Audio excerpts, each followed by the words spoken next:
What is peculiar to you? Well, that's politics. That's right. Yeah. Politics, that's right. Yeah, well, politics is Yeah. peculiar to me. Yeah, yeah. What is it about this character? Because what I liked about him, he's kind of the charismatic, old-fashioned villain. What was your approach in playing him and bringing this guy to life? Reading the source material, and getting the background of the scientific experiment, what he's done, his chasing of immortality and the failed experiments with him and his friends and how they got to this particular place, and then getting the rendering from Tim of what he looked like was one of those things where, okay, when people see him, he's a frightening presence. Yeah. So it's incumbent upon me to deal with the fact that he used to be human and he's coming back to his humanity, and he's very guilty about what he's done to himself and his friends, and he's working really hard to be human, even though he's still seeking immortality. So when you see him, he's working very hard to be a personable individual. And Tim was very happy with the fact that I didn't want to play the monster, that Yeah. I used his sense of humor, or I gave him a sense of humor that was big, and Tim was like, more of that, more of that. So I was very happy to explore that side of him before the monster takes over.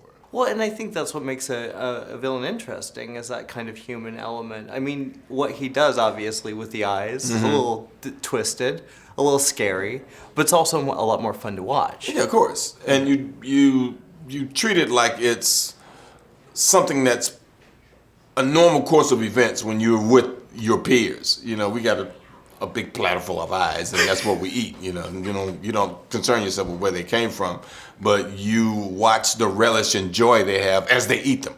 It's kind of like, wow, that looks like a great meal, even though it's a disgusting meal. It's just so much joy in them eating them. You kind of gonna go, okay.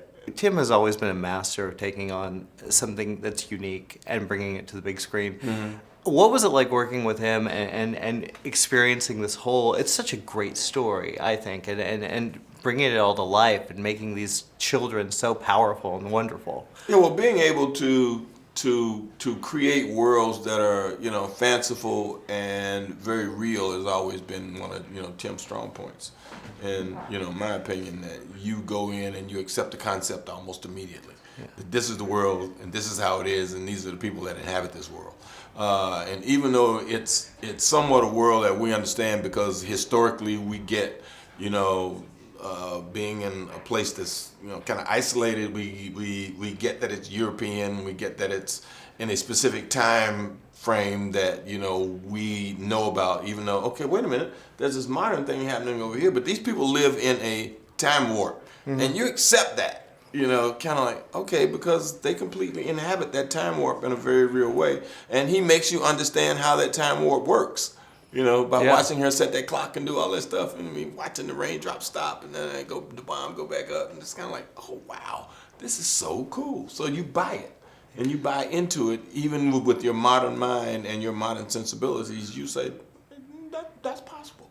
Yeah. Yeah. And the fact that you have these kids, if you grew up like I grew up, in a place where we had a county fair every year, the fair would come to town, they had a midway, and they had these big canvases with all these people who had these strange things, or peculiar people.